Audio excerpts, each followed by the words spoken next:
Hello students, welcome back to the next video of Vedanta commerce. आज के इस class में हम लोग बात करने वाले हैं डिवेंचर चैप्टर के बारे में। डिवेंचर कंपनी अकाउंटिंग में एक चैप्टर है जो कि आपके अकाउंट्स सिलेबस से रिलेटेड है और कहीं ना कहीं इससे 4 से 6 मार्क्स आपके पूछे जाते हैं। मिनिमम फोर मार्क्स का तो आपका आएगा ही आएगा एक क्वेश्चन डिवेंचर चैप्टर से।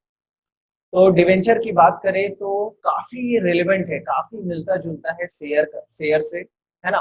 जिस तरीके से जर्नल एंट्री आप पास करते थे इशू ऑफ शेयर में, उसी तरीके से इशू ऑफ डिवेंचर में भी आप जर्नल एंट्री पास करोगे। बस फर्क ये है कि शेयर जो है उसका कॉन्सेप्ट अलग है और डिवेंचर का कॉन्सेप्ट अलग है।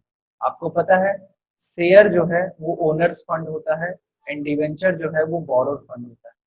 अब जाहिर सी बात है 11 क्लास के बिजनेस स्टडी में आप पढ़े थे कि बोरोड फंड जो होता है भैया वो एक तरीके का लोन लोन होता है। अब कंपनी को कई बार लॉन्ग टर्म पर्सपेक्टिव से लोन चाहिए होता है ना। अगर मैं एज अ कंपनी रन कर रहा हूँ बिजनेस और मुझे लोन का जरूरत है तो हो सकता है कि हम बैंक से लोन ले लें लंबे समय के लिए या फिर हम आम जनता से लोन लें। तो पब्लिक से अगर हम लोन लेना चाहते हैं तो हम डिवेंचर के फॉर्म में ले सकते हैं। ठीक है। तो डिवेंचर को हम लोग हिंदी में कहते हैं ऋण पत्र। ऋण पत्र मतलब वो पत्र जिसके वो पेपर जिसके लिए कंपनी को पैसा इंटरेस्ट चुकाना पड़ेगा। तो बेसिकली होता क्या है, जैसे शेयर इशू होता है मगर शेयर में क्या होता है डिविडेंड पक्का नहीं रहता है, डिपेंड करता, प्रॉफिट ज्यादा होगा तो डिविडेंड ज्यादा मिलेगा और कम होगा प्रॉफिट तो कम डिविडेंड मिलेगा। और जिस तरीके से वहां पर share application money, allotment money, first call money, second call money हुआ करता था, यहाँ पर भी वैसे ही होता है। Debenture application, debenture allotment, debenture first call, debenture final call, इस तरीके से। ठीक है। तो डिवेंचर में भी सेम तरीका अपनाया जाता है। एक फेस वैल्यू रखा जाता है जैसे 100 रुपया। तो एक डिवेंचर का दाम है 100 रुपया। ठीक है। अच्छा, डिवेंचर का खास बात क्या है कि चूंकि ये कंपनी के लिए लोन है तो सबसे पहले तो कंपनी एक fix rate of interest provide करती है। डिवेंचर पे ही लिखा हुआ रहता है कि भाई आपको कितना इंटरेस्ट मिलने वाला है। यानी कि अगर मान लीजिए हम डिवेंचर पे 9% का इंटरेस्ट रेट लिखे हैं तो आप अगर 1 लाख रुपया इन्वेस्ट करते हो तो आपको इंटरेस्ट कितना मिलेगा 9% का, दैट इज 9,000 एक साल में। जनरली डिवेंचर में हर 6 महीने पे इंटरेस्ट दिया जाता है इररिस्पेक्टिव कि आप कंपनी को प्रॉफिट हुआ कि लॉस। कंपनी को इससे कोई मतलब नहीं है, डिवेंचर होल्डर को कोई मतलब नहीं है कि प्रॉफिट हो रहा है कि लॉस, बस इंटरेस्ट देना है तो देना है। पहली बात। दूसरी बात यह है कि डिवेंचर जो है वो सिक्योर्ड रहता है एसेट से। यानी कि अगर हम आप सभी को डिवेंचर बेच रहे हैं तो खास बात क्या है कि हम एक कोलेट्रल आपके नाम पे एक प्रॉपर्टी कर देंगे, जैसे एक machine, building, plot of land, factory आपके नाम पे कर देंगे, ताकि अगर कल को कंपनी डिफॉल्ट करती है तो जैसे अगर बिल्डिंग आपके नाम पे कर दी है यानी कि डिवेंचर होल्डर के नाम पे कर दी, कोलेट्रल कर दिया, तो कल को अगर कंपनी बंद होती है तो बिल्डिंग बेच के जो भी पैसा आएगा सबसे पहले डिवेंचर होल्डर को चुकाया जाएगा विद इंटरेस्ट। तो fix rate of interest carry करता है डिवेंचर, ये क्लियर है। दूसरा, कोलेट्रल के साथ इशू होता है। ठीक है। डिवेंचर जो है डिवेंचर पे इंटरेस्ट जो है जनरली 6 महीने पे दिया जाता है ना। अच्छा, बात करें अगर ओनरशिप की तो शेयर होल्डर में तो ओनरशिप होता है मगर यहाँ पर ओनरशिप नहीं होता है। ठीक है। डिवेंचर होल्डर को वोटिंग राइट भी नहीं मिलता है। जैसे आपको बताया था ना, शेयर होल्डर को वोट करने का मौका मिलता है, किसी भी डिसीजन मेकिंग में पार्टिसिपेट करते हैं बाय वोटिंग। जैसे हम वेदांता लिमिटेड एक बोल के एक कंपनी है जिसका मार्केट में शेयर है, उसका हम शेयर खरीद के रखे हुए हैं। तो परसों या कुछ दिन पहले हमको मेल आया, इलेक्ट्रॉनिकली पोस्टल बैलेट इसको बोलते हैं, मेल आया कि भाई अमित इतने इतने तारीख को, एग्जैक्टली डेट मुझे याद नहीं है, इलेक्ट्रॉनिकली वोटिंग हो रहा है, एजेंडा लिखा हुआ था किस किस बात को की डिस्कशन होगी और आपका क्या राय है, आप पार्टिसिपेट करिए। पार्टिसिपेट करेंगे तो मेरे वोटिंग को काउंट किया जाएगा, अदरवाइज अगर हम मेल को इग्नोर कर देते हैं, हम रिस्पॉन्ड नहीं करते हैं तो फिर इग्नोर हो जाएगा। तो बेसिकली डिवेंचर होल्डर को किसी भी तरीके का वोटिंग राइट नहीं मिलता, उसको एक फिक्स रेट ऑफ इंटरेस्ट मिल जाता है। खास बात क्या है कि डिवेंचर जो है मैक्सिमम 10 साल के लिए इशू किया जाता है। शेयर का कोई टाइम पीरियड नहीं है, कोई लिमिट नहीं है, मगर डिवेंचर का एक लिमिट। बात समझे? जैसे मान लीजिए हम अपने कंपनी का शेयर अगर आपको हम बेचते हैं तो मैक्सिमम 10 साल के लिए, 1 साल, 2 साल, 3 साल, 4 साल, या फिर मैक्सिमम 10 सालों के लिए ही डिवेंचर इशू कर सकते हैं और नहीं। मगर इंफ्रास्ट्रक्चर कंपनी हम हैं, हम कंस्ट्रक्शन करने का काम करते हैं, जैसे जैसे अपना घर, जैसे वास्तु विहार, जैसे लार्सन एंड टूब्रो, ये सब जो कंपनी है ना, कंस्ट्रक्शन करने का काम करती है। डैम, ब्रिज, रोड, अपार्टमेंट, ये सब कंस्ट्रक्शन करती है। तो ये सब में ना लंबा समय लगता है। अब रोड बन रहा है तो 20 साल से बन रहा है, फ्लाईओवर बन रहा है तो 20 साल से 10 साल, 8 साल लग जाते हैं। तो इन लोगों को इंफ्रास्ट्रक्चर कंपनी को थोड़ा सा रिलैक्सेशन दिया गया है, और इनके लिए मैक्सिमम 30 साल। यानी कि अगर नॉर्मल फैक्ट कंपनी है, जैसे मोबाइल बनाती है, लैपटॉप बनाती है, गारमेंट्स बनाती है, तो इनको मैक्सिमम 10 साल का परमिशन मिला है कि वो 10 साल के लिए डिवेंचर इशू करेंगे और 10 साल के बाद पूरा पैसा रिफंड कर देंगे विथ इंटरेस्ट। ऐसे तो इंटरेस्ट हर 6 महीने पे देना है, बाकी का अगर कोई ड्यू रहता है तो वो आपको रिफंड करना। मगर बात करें इंफ्रास्ट्रक्चर कंपनी की, तो उनका टोटल जो है 30 ईयर तक, 30 सालों तक उनको कंपनी जो है डिवेंचर इशू कर सकती है। ठीक है। अच्छा, एक और बात हम आपको बताए थे कि शेयर जो है कभी डिस्काउंट पे इशू नहीं होता है। क्यों? क्योंकि कई बार ऐसा होता है कि कंपनी का वैल्यू 10 रुपए का भी नहीं है और कंपनी उस शेयर का दाम 100 रुपया रखा है और 60% डिस्काउंट पे बेच रहा है। तो 60% यानी कि वैल्यू 10 रुपया भी नहीं है, और 100 रुपया वैल्यू मेजर करके 60% का डिस्काउंट यानी कि 40 में बेच रहा है, 10 का चीज 40 में बेच रहा है। तो कभी कभी इन्वेस्टर्स के साथ धोखाधड़ी हो जाता है, इसलिए शेयर आप इशू नहीं कर सकते हो डिस्काउंट पे, नई कंपनी। मगर डिवेंचर की बात करें तो डिवेंचर डिस्काउंट पे इशू किया जा सकता है। जैसे मान लीजिए हम आपको 100 रुपए का डिवेंचर बेच रहे हैं, हम आपको 1000 रुपए का डिवेंचर बेच रहे हैं। एक डिवेंचर का फेस वैल्यू कितना रखें? 1000 रुपया। ठीक है। मगर हम आपको डिस्काउंट दे रहे हैं 20% का, दे सकते हैं। तो 20% का 1000 का चीज 20% का डिस्काउंट यानी कि 800 में आपको मिलना चाहिए। आप मुझे 800 दोगे, हम आपको एक डिवेंचर दे देंगे। मगर यहाँ पर खास बात क्या है, आपको जो इंटरेस्ट मिलेगा वो 1000 रुपए के ऊपर मिलेगा। डिवेंचर में इंटरेस्ट काउंट होता है, और इंटरेस्ट जो कैलकुलेट होता है वो हमेशा फेस वैल्यू पे होता है। इट डजेंट मैटर कि कंपनी उसको कितने में बेची है, कंपनी उसको 200 में बेची है, 500 में बेची है कि 600 में बेची है, आपको इंटरेस्ट कितने पे मिलेगा? 1000 रुपए पे। तो हम आपसे लिए 800 रुपीज, और हम आपको 1000 का 10%, 100 रुपया हम आपको इंटरेस्ट दे रहे हैं। तो कंपनी को घाटा हो रहा है ना। आप लिए हो 800 रुपीज और इंटरेस्ट देना है 1000 के ऊपर।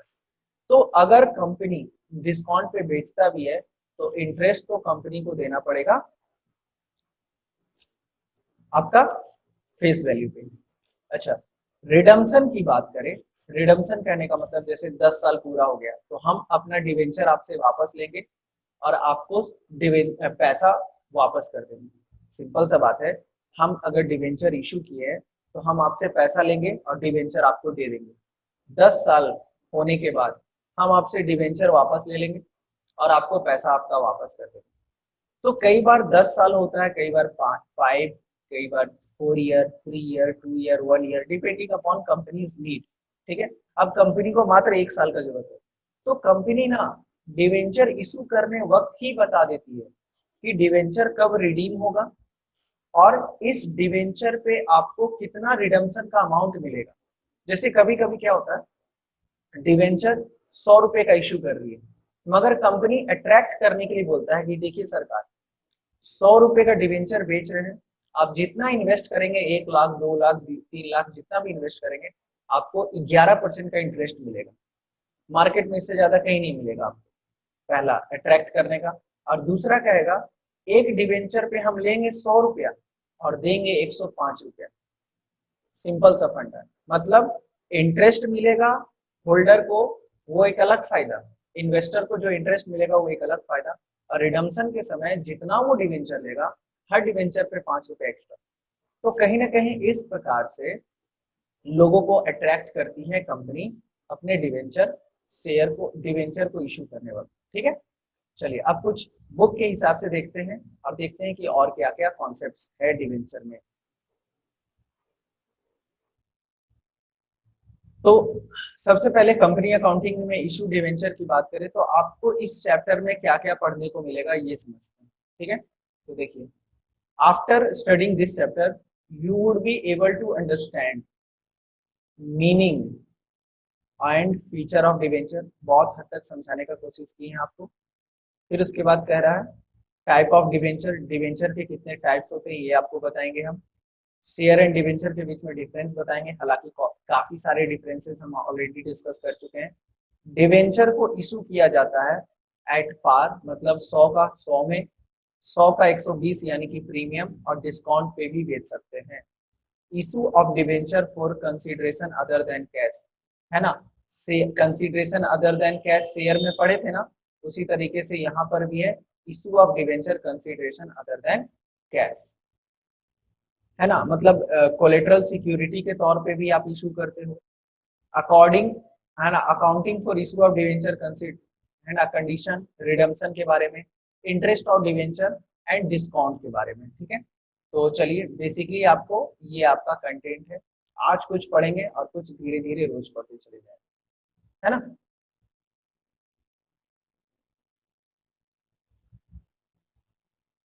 देखिए, अगर डेफिनेशन की बात करें तो डायरेक्ट आते हैं। According to the section 2 subsection 30 of the companies act 2013, companies act के तहत इस सब का अकाउंटिंग होता है, डिवेंचर का, शेयर का। तो डायरेक्ट इसी की बात करते हैं। Debenture includes debenture stock, bond and any other security which whether constituting a charge on the assets or the company or not।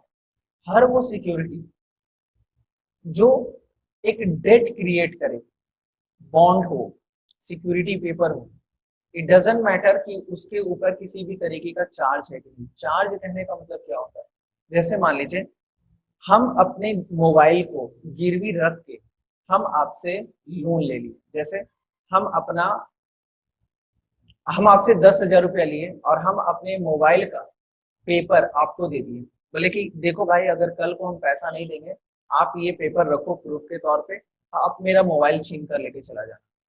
तो अगर हम पैसा नहीं देंगे तो आप मेरे मोबाइल को हाईजेक कर सकते हो, है ना, अपने अंडर में ले सकते हो, सीज कर सकते हो। तो इसी को कहते हैं चार्ज होना। ठीक है, तो जैसे आप बैंक से लोन लेते हैं और घर का पेपर दे दिए बैंक को, तो घर से आपको निकालेगा नहीं बैंक। जब आप डिफॉल्ट करोगे तो तुम्हारा घर बेच देगा और आपको एक समय दे देगा कि भैया इतने दिन में घर खाली कर दो। तो डिफॉल्ट होने पे ऐसा होता है, ठीक है ना, उसको कहते हैं चार्ज है। मेरे घर के ऊपर क्या है, चार्ज। अब चार्ज करने का मतलब वो बैटरी वाला चार्ज नहीं। कैरेक्टरिस्टिक की बात करें तो debenture is issued by the company in the form of certificate, है ना। इसमें आपको क्या मिलता है, सर्टिफिकेट। जैसे हम आपसे पैसा लिए तो हम आपको क्या देंगे, सर्टिफिकेट देंगे। ठीक है, चलिए, in the form of certificate which is written acknowledgement of डेप्ट टेकन बाय कंपनी, जो कि रिटेन फॉर्म में होता है। और कौन क्रिएट करता है, कंपनी क्रिएट करता है।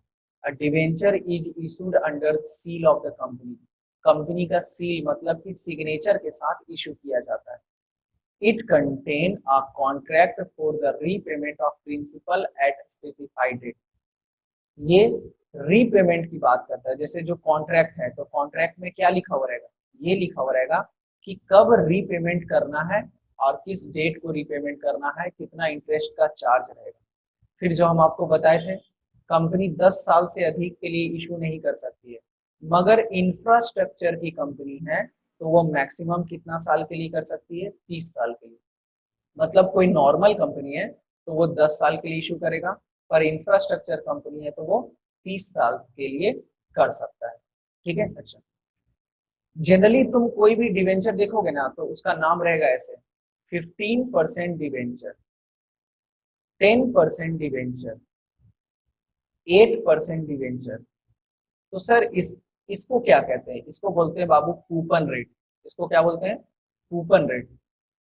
और कूपन रेट कहने का मतलब होता है कि भैया कंपनी जो है आपको इतना परसेंट डिवेंचर पे इंटरेस्ट देगी। अगर आप खरीदे हो 15% डिवेंचर तो आपको 15% मिलेगा इंटरेस्ट। अगर 10% खरीदे हो तो 10% का इंटरेस्ट मिलेगा जितना पैसा फंसाए हो। और 8% अगर आप खरीदे हो, 8% डिवेंचर खरीदे हो तो कंपनी की तरफ से आपको इंटरेस्ट कितना मिलेगा, 8% का। यानी कि ये बताता है कि एक इन्वेस्टर को रेट ऑफ रिटर्न कितना मिलेगा, उस चीज को क्या बोलते हैं, कूपन। और ये प्रीफिक्स में लगा हुआ रहता है, जैसे 6% डिवेंचर, 8% डिवेंचर, नाम से पहले लिखा हुआ रहता है, ठीक है। तो देखिए, usually the debenture are issued with the specified rate of interest which is called coupon rate, ठीक है। A debenture is generally secured by the charge on the assets of the company. इस वर्ड का मतलब समझिए, ये technical है। Debenture is generally secured, ये secured होता है मतलब प्रोटेक्टेड होता है। जैसे हम आप लोगों को डिवेंचर बेचे और हम बोले भाई मेरा जो बिल्डिंग है ना आप लोगों के नाम, अगर कल को डिफॉल्ट होता है बिल्डिंग को बेच के आपको पैसा मिल जाएगा, तो आप तो एकदम निश्चिंत हो गए। इसको हम कहेंगे कि आप लोग, मेरा ये जो डिवेंचर है ये चार्ज है। कौन से एसेट्स के ऊपर चार्ज है, तो बिल्डिंग के ऊपर चार्ज है। तो जनरली डिवेंचर होल्डर जो होते हैं ना वो सिक्योर्ड होते हैं, मजा लेते हैं, रेट ऑफ इंटरेस्ट कम मिलता है उनको, मगर सिक्योर्ड रहते हैं, निश्चिंत रहते हैं, है ना। चलिए, तो वही चीज यहाँ पे कह रहा है कि a debenture is generally secured by a charge on the assets of the company. और उसका मतलब यहाँ पे समझाया जो कि आपको पढ़ लेना। नेक्स्ट पॉइंट क्या कह रहा है कि fund raised by the issue of debenture for long term nature and usually debenture are repaid after the long period, that is 7 year 10 year। अब देखो यहाँ पे 12 ईयर भी दिख रहा है, मगर अब वो सिस्टम चला गया। ये पहले हुआ करता था, मगर कंपनीज एक्ट 2013 कहता है कि नहीं भैया, 10 साल से ज्यादा समय के लिए आप इशू नहीं कर सकते, ठीक है। चलिए, अब एक छोटा सा टर्म है बॉन्ड।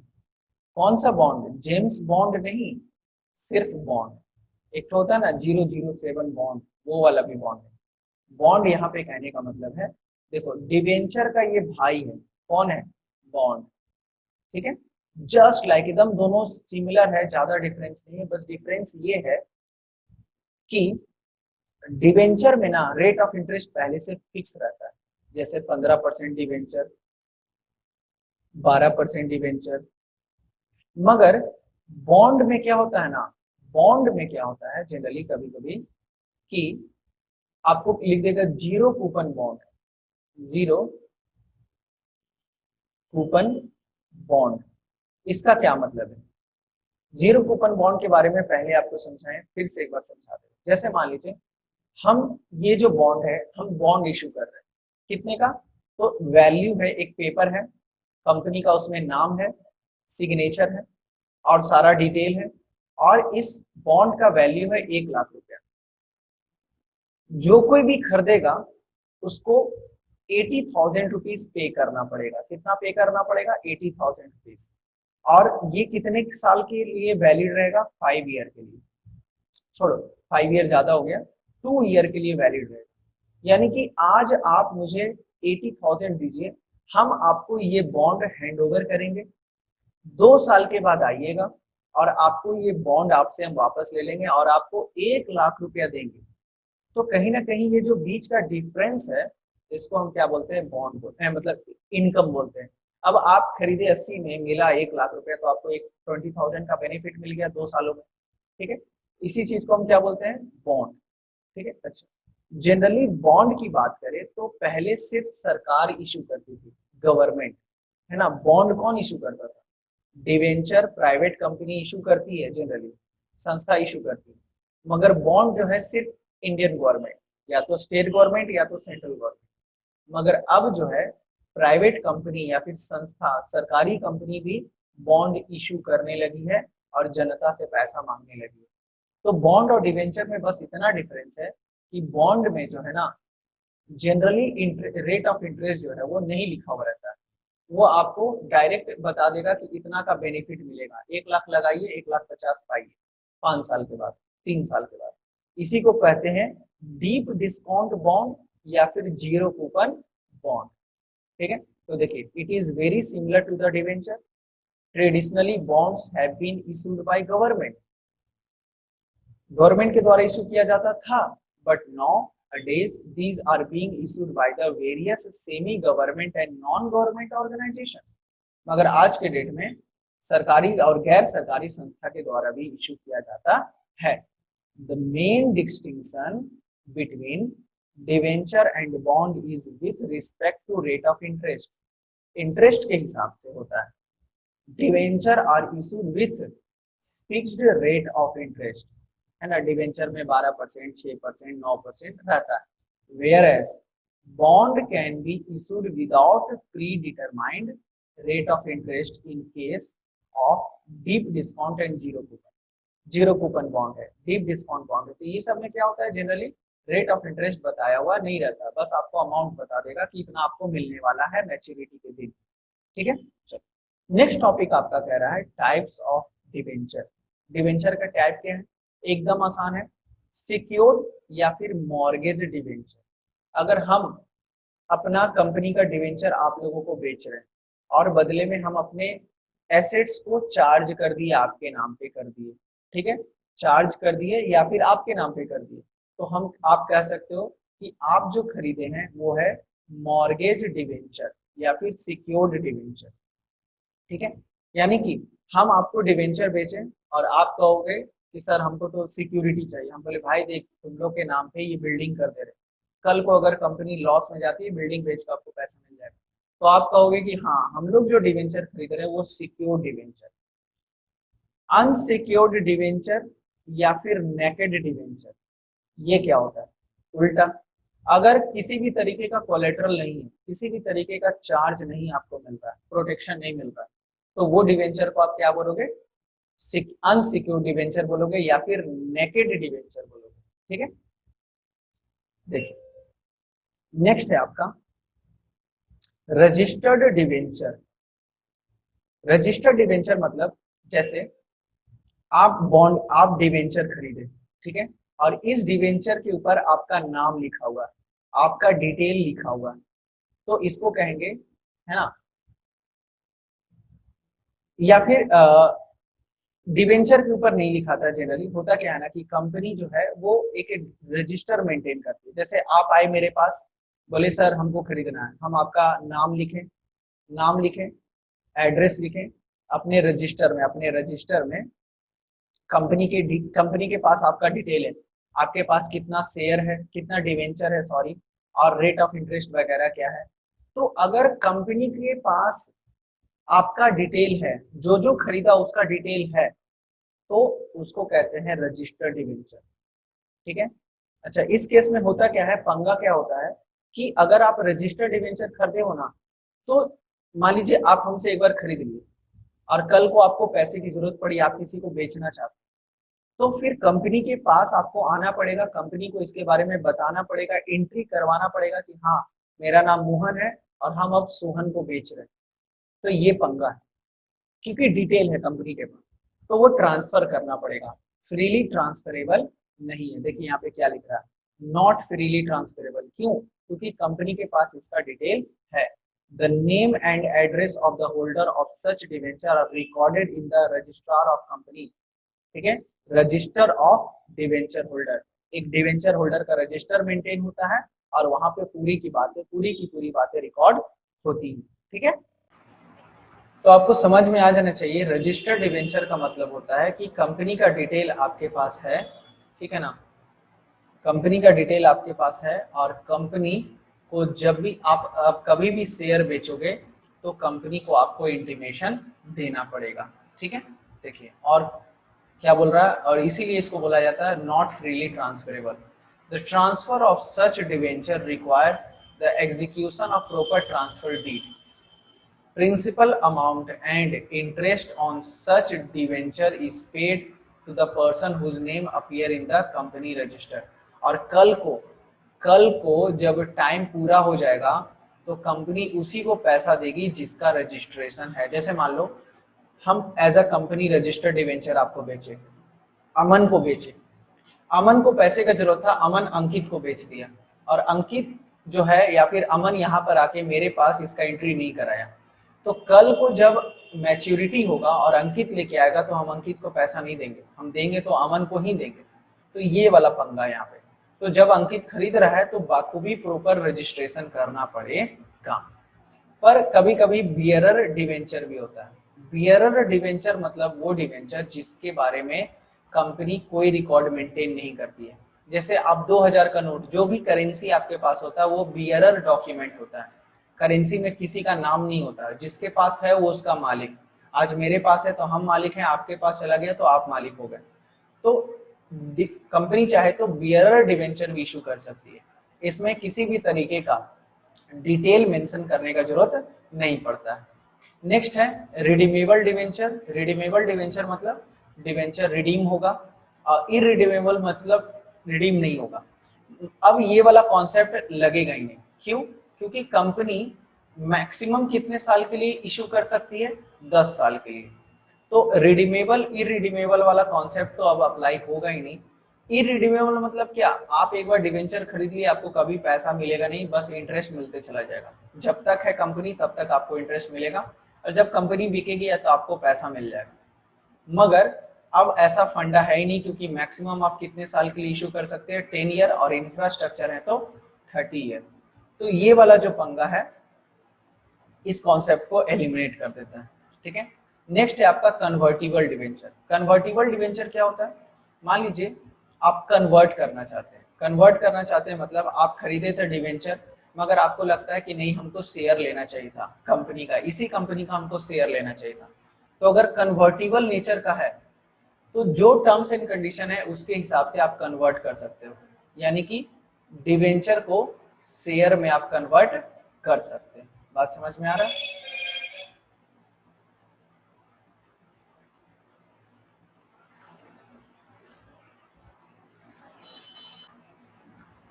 तो सिंपल सा फंडा है भैया।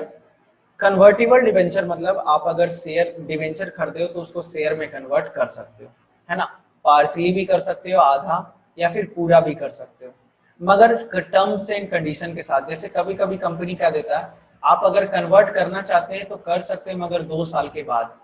तो 2 साल का है ना लॉकिंग पीरियड हो गया। तो ये सब चीज टर्म्स एंड कंडीशन अगर आप फॉलो कर लेते हैं तो आप इस डिवेंचर को शेयर में कन्वर्ट कर सकते हैं। ठीक है। नेक्स्ट है आपका शेयर एंड डिवेंचर के बीच में डिफरेंस। तो देखो, शेयर एंड तो डिफरेंसेस की बात करें तो very quickly, very short notice पे आपको हम समझा देते हैं। Capital versus loan. अगर बात करें डिवेंचर की, तो ये एक तरीके का लोन है, मगर शेयर जो है एक तरीके का कैपिटल है। ठीक है ना, इसलिए बोलते हैं इसको शेयर कैपिटल। तो शेयर जो है वो कैपिटल का रोल प्ले करता है, और डिवेंचर जो है वो लोन का रोल प्ले करता है, क्योंकि डिवेंचर में इंटरेस्ट देना पड़ता है। Dividend versus interest. आपको ये भी पता है कि कंपनी अगर शेयर इश्यू करती है तो क्या मिलता है? डिविडेंड मिलता है, मगर डिवेंचर में क्या मिलता है? इंटरेस्ट मिलता है। ठीक है, दूसरा डिफरेंस। थर्ड है फ्लक्चुएटिंग वर्सेस फिक्स्ड, है ना। तो फ्लक्चुएटिंग की बात करें तो देखो, शेयर अगर आप खरीदते हो तो कंपनी को ज्यादा प्रॉफिट हुआ है तो ज्यादा डिविडेंड मिलेगा, है ना। डिविडेंड जो है वो ज्यादा मिलेगा, और कम प्रॉफिट हुआ है तो कम डिविडेंड मिलेगा। पर इंटरेस्ट में ऐसा कुछ नहीं होता है। इंटरेस्ट में फिक्स्ड रहता है। क्या रहता है? फिक्स्ड रहता है। तो ये एक डिफरेंस है कि डिवेंचर के केस में आपको फिक्स रेट ऑफ इंटरेस्ट मिलता है। नेक्स्ट आपका डिफरेंस क्या है? वॉलेंट्री एंड कंपलसरी रिडम्पशन, है ना। वॉलेंट्री एंड कंपलसरी रिडम्पशन कहने का मतलब, रिडम्पशन क्या होता है?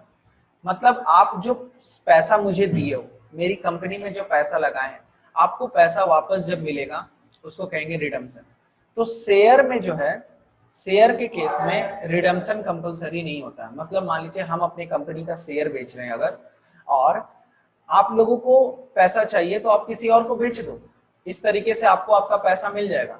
मगर मगर आपको ये नहीं, आप मेरे पास आके कह सकते हो कि कंपनी आप अपना शेयर ले लो और हमको पैसा दे दो। कंपनी रिडम्पशन जनरली नहीं करती है। ठीक है। तो देखो क्या करा, it is at the option of the company. Company के पास ऑप्शन है। कंपनी चाहे तो रिडीम कर सकती है, और चाहे तो रिडीम नहीं भी कर सकती है। मगर डिवेंचर की बात करें तो मैक्सिमम 10 ईयर, 10 ईयर के बाद आपको रिडम्पशन करना ही पड़ेगा। ठीक है। Next, priority. प्रायोरिटी की बात करें, priority for the repayment, repayment के प्रायोरिटी की बात करें, मतलब कल को मान लो कंपनी बंद हो रही है, कल को अगर कंपनी बंद हो रही है तो सबसे पहले किसको दिया जाएगा, तो भाई सबसे पहले डिवेंचर वाले को दिया जाएगा, डिवेंचर को फर्स्ट। और अगर सबसे लास्ट में अगर कुछ पैसा बच गया तो मालिक को मिलता है, और मालिक कौन होता है, शेयर होल्डर, तो लास्ट में किसको मिलेगा, शेयर वाले को मिलेगा। ठीक है, तो रिडम्पशन के टाइम पे जब कंपनी अगर लिक्विडेट हो रही है, बंद हो रही है, तो उस केस में सबसे पहले डिवेंचर होल्डर को पैसा दे दिया जाएगा। जैसे डिवेंचर होल्डर भी खड़े हैं, शेयर होल्डर भी खड़े हैं, तो सबसे पहले किसको बुलाएंगे, सबसे पहले बुलाएंगे डिवेंचर वाले को, और लास्ट में किसको बुलाएंगे, लास्ट में बुलाएंगे शेयर होल्डर वाले को। ठीक है, नेक्स्ट है आपका सिक्योर्ड एंड अनसिक्योर्ड। देखो शेयर की बात करें तो ये ऑलवेज अनसिक्योर्ड होता है, हमेशा ये अनसिक्योर्ड होता है, इसमें किसी भी तरीके का आपको एसेट्स का कोलेटरल नहीं मिलता। मगर डिवेंचर में बात करें तो बताएं सिक्योर्ड हो भी सकता है, नहीं भी हो सकता है।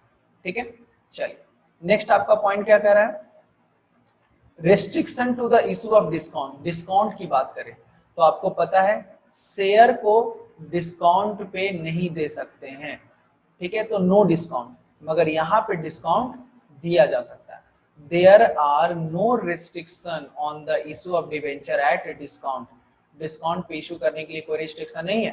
पर as per section 53 of section 53 of companies act 2013 कहता है कि नहीं, आप इक्विटी शेयर कभी भी डिस्काउंट पे इशू नहीं कर सकते, जो कि आपको पढ़ाए थे। और लास्ट है आपका वोटिंग राइट। भैया वोटिंग राइट तो शेयर होल्डर को ही मिलता है, डिवेंचर होल्डर को नो वोटिंग राइट, किसी भी तरीके का वोटिंग राइट नहीं मिलता है। बात समझे? तो ये है बेसिक सा डिफरेंस आपका शेयर एंड डिवेंचर के बीच में। देखो डिवेंचर और शेयर के बीच में जो डिफरेंस है ना वो बहुत आसान हो जाता है, मगर कब, जब आप ये बेसिस वगैरह ध्यान में रखते हो। अगर बेसिस ध्यान में है तो सब कुछ ओके। तो फिलहाल इसी के साथ आज के क्लास में बस इतना ही। डिवेंचर का जितना भी थियोरेटिकल एस्पेक्ट था वो कवर हुआ, और आने वाले वीडियोस में हम लोग देखेंगे कि डिवेंचर का अकाउंटिंग किस तरीके से किया जाता है। Till then thank you so much. जय हिंद, जय भारत।